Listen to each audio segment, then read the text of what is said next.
안녕하세요. 하면중학교 미술교사 이유리입니다. 저희 하면중학교는 작년에 과정중심평가 연구학교였어요. 2019년도인 작년 2학기 때 고심에서 준비했던 수업을 소개하고자 합니다. 수업 주제는 세계의 상징과 활용입니다.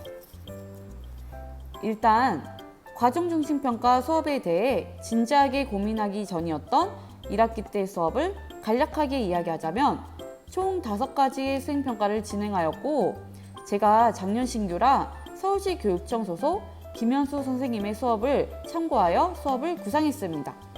수업은 한 가지 주제를 가지고 PPT로 미적 지식을 설명해 준 뒤 활동지에 아이디어 스케치를 하고 작품 제작을 하는 식으로 진행되었습니다.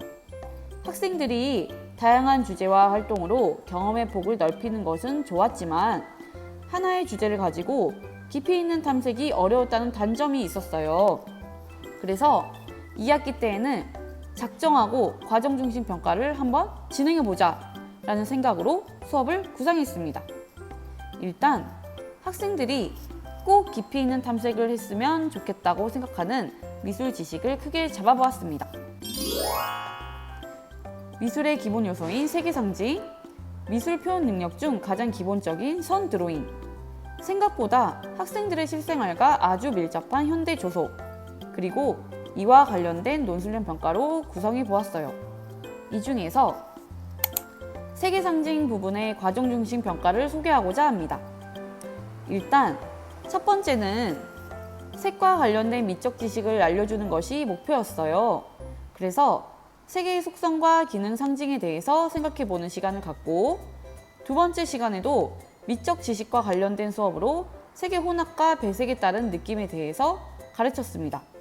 그리고 세 번째는 첫 번째와 두 번째 시간에 배웠던 지식을 토대로 색으로 감정 표현하는 시간을 가졌고, 네 번째와 다섯 번째는 첫 번째와 두 번째, 세 번째 시간에 배웠던 것을 토대로 자신을 상징하는 색상 제작 및 이를 활용한 작품 제작 시간을 갖도록 구성하였습니다. 일단 학생들에게 색이란 무엇일까? 색은 우리 삶에서 어떤 역할을 할까? 라고 물어보고 다양한 예시를 보여주는 식으로 동기부여를 했고, 그리고 과정중심 평가에 대한 전체적인 수업 흐름을 안내한 다음 색의 속성과 기능에 대해 알려주었습니다. 그리고 색이 지니고 있는 상징성에 대해 간략하게 PPT로 설명한 다음 활동지에 적게 하였어요. 그런데 학생들이 색의 상징에 대해서 작성하는데 부담감을 느낄 것 같아서 걱정이 되더라고요. 색의 속성과 기능은 미적 용어가 분명하지만 색의 상징은 자신의 주관에 따라서 충분히 달라질 수 있다는 점을 명시해 주었고, 그 대신 논리적으로 자신의 생각을 작성할 수 있어야 된다고 안내하였습니다. 그래서 학생들에게 글 작성의 예시를 한 가지 제시해 주었어요. 여기 활동지에서 맨 밑에 칸에 있는 세 번째 색의 상징을 보시면, 여기서 흰색에 보면 처음에는 자신이 생각하는 색의 상징, 그리고 그 뒤에는 예시를 적어 일상생활 속에서 색이 지니는 상징에 대해 생각해 보게 하였습니다. 여기 보시면 순수, 우아함, 순결을 상징하는 색으로, 여기는 자신이 생각하는 색의 상징, 그리고 결혼식 때 신부의 드레스를 흰색으로 하였다. 그 뒤에는 예시를 적게 하였다는 점. 그리고 두 번째 시간에는 색의 혼합이나 배색에 따른 느낌을 알려주고 싶어서 이와 관련된 수업을 진행했습니다. 중간색을 기준으로 양옆에 다른 색상을 찍게 한 뒤 색의 혼합과 배색에 따른 느낌을 공유하게 했어요.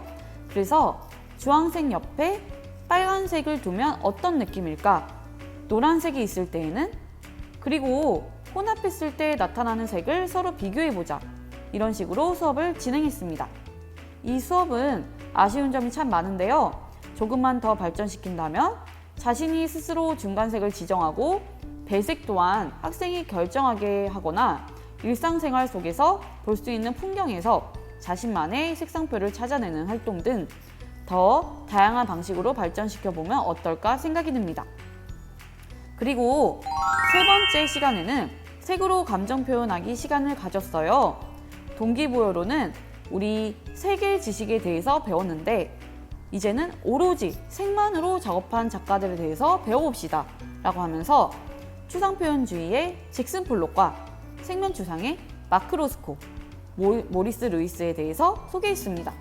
그러면서 학생들에게 첫 번째 시간에 색이 지니고 있는 상징성에 대해서 배웠다면, 그리고 두 번째 시간에 색의 배색에 따른 느낌을 배웠다면, 세 번째 시간에는 색의 상징을 활용하여 자신의 감정을 어떻게 표현하게 할 것인지, 그리고 그 감정을 어떤 색들을 배합시켜서 효과적으로 표현할 것인지 이렇게 계획서를 작성해 보자고 했어요. 그리고 그 색들을 우리가 배웠던 작가들의 기법인 드리핑과 스테이닝으로 표현해 보자고 했습니다. 이 사진은 활동지의 일부분인데요. 보시면 학생들에게 기법 명칭을 스스로 찾게 하였고, 설명을 듣고 변화되는 생각을 다른 색상의 볼펜으로 적게 하였습니다. 그리고 자신이 표현하고자 하는 감정을 적게 하였고, 어떤 색상으로 표현할 것인지 작성하라고 하였습니다. 여기 색을 칠한 부분의 면적이 다 다른 이유는 우리가 그림을 그릴 때 주제부와 부주제부가 있는 것처럼 색상을 사용할 때에도 주된 색상과 그것을 보조하고 있는 색상 등 색을 사용할 때에도 경중의 차이가 있게끔 표현해 보자고 안내했습니다. 그래서 나온 결과물이 이렇게 진행되었습니다. 학생들의 감정은 생각보다 꽤 구체적이었어요. 택배를 받기 전 기대되는 감정, 혹은 화요일 7교시 수업이 끝나기 5분 전 등 귀여운 감정들이 굉장히 많았습니다.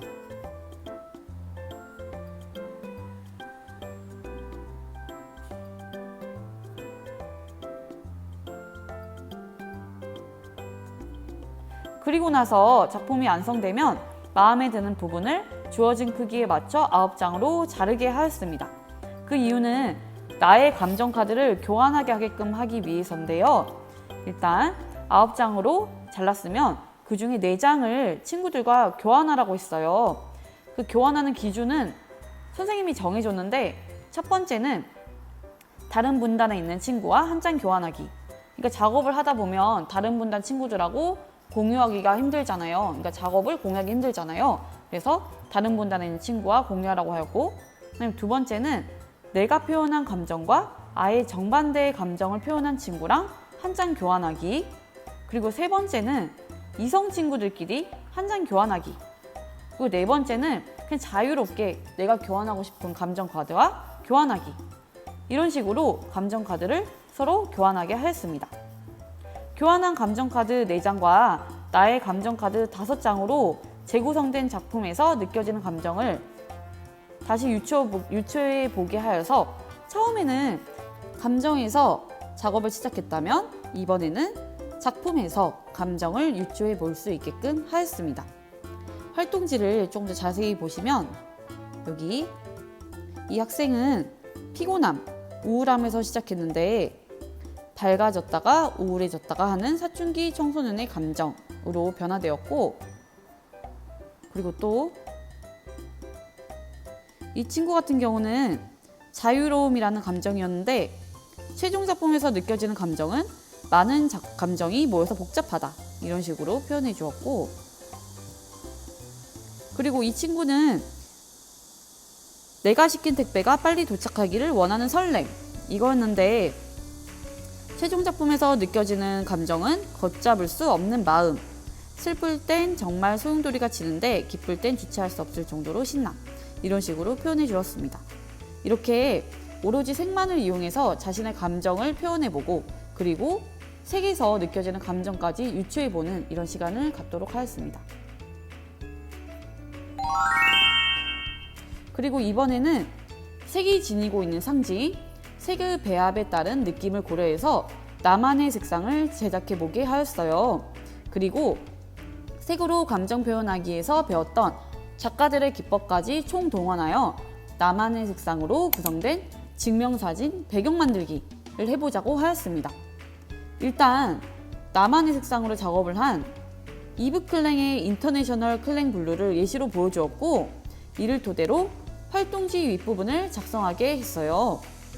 그리고 우리도 나만의 색상에 이름을 붙여주자고 했습니다. 그런데 여기서 색을 가지고 다양한 활동을 했음에도 자신을 상징하는 색상을 탐색하는데 어려움을 느끼는 학생들이 있더라고요. 자신을 상징한다는 것이 어려운 것이 아니라 평소에 자신이 좋아하는 색이 될 수도 있고 친구들이 보기에 나와 어울리는 색상이 될 수도 있으며 내가 많이 가지고 있는 색이 될 수도 있다고 이야기해주는 등 다양하게 상호작용을 시도했습니다. 이 친구는 자신의 색상을 오렌지 후라고 정했고 자신이 추구하고 싶은 이미지와 잘 어울리는 색이 오렌지 색상이어서 선택했다고 하네요. 이렇게 나만의 색상을 만들었다면 이제는 나만의 색상을 가지고 증명사진 배경 만들기 작업을 진행해 보았습니다. 이에 대한 예시로 시연하다라는 작가의 작품을 보여주었는데요. 시연하다라는 사진작가는 사람들의 이미지에 맞는 색으로 배경 색상을 선정하는 작가로 아주 유명해요. 학생들에게 시연하다의 작품을 보여주면서 만약 왼쪽에 있는 사람 배경에 매혹적인 보라색이 들어갔다면 그리고 오른쪽에 있는 사람의 배경에 발랄한 노란색이 들어갔다면 이런 식으로 작품을 보여주었어요. 그런데 우리는 여기에 세 번째 활동에서 배웠던 작가들만의 기법까지 더해서 표현하고 나를 상징하는 글귀까지 더해서 완벽하게 나만의 아이덴티티를 표현해보자 라고 지도했습니다. 그래서 나온 자신만의 증명사진 결과물이 이렇게 됩니다.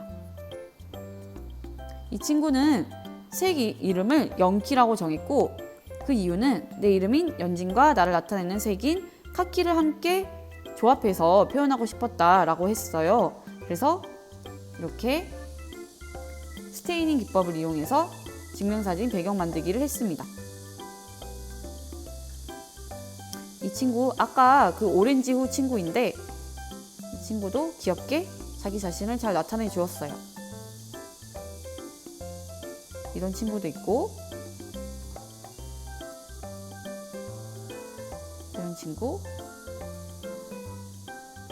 이런 친구도 있습니다.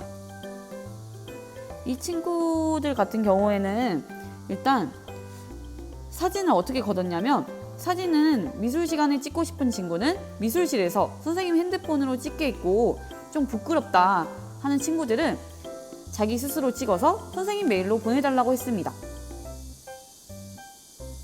이거는 이제 평가 계획표인데요.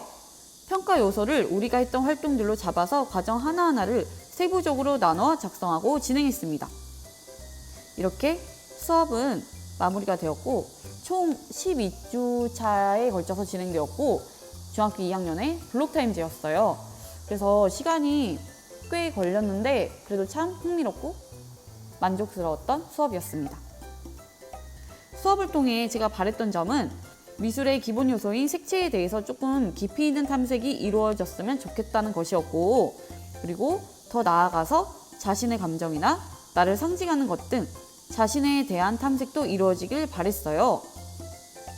아쉽거나 어려웠던 점에 관련해서 일단 크게 이야기를 드리자면 이 수업은 방금 말씀드렸다시피 블록타임 2차 시로 약 12주에 걸쳐서 진행되었다고 했잖아요. 다른 과정 중심 평가의 수행이 기다리고 있었기 때문에 꼭 12주 안에 끝냈어야 했습니다.